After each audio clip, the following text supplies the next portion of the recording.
Sudah membaca apa hari ini? Mendengar kata membaca, pasti kita langsung mengingat buku, majalah, koran, ataupun naskah lainnya. Menurut kalian, apakah membaca hanya melulu tentang buku?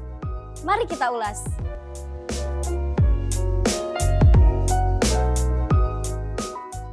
Dalam buku Perpustakaan sebagai Jantung Sekolah, karya Suherman, dijelaskan ada 3 fase dalam perkembangan literasi. Ada tradisi lisan, membaca teks, juga membaca audiovisual.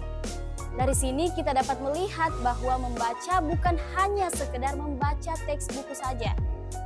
Buku merupakan satu fase dalam tradisi membaca, hasil pemikiran seseorang, untuk kita bisa nikmati pemikirannya secara bersama demi memperluas wawasan. Jadi perlu diingat bahwa membaca bisa juga berarti membaca lingkungan, situasi, atau semua hal yang tidak terpaku pada teks. Budaya masyarakat kita saling berinteraksi bahkan bermusyawarah dalam menyelesaikan suatu masalah. Artinya, masyarakat telah membaca keadaan yang dialaminya. Berdasarkan laporan WR Sosial, jumlah pengguna aktif media sosial di Indonesia sebanyak 191 juta orang pada Januari 2022.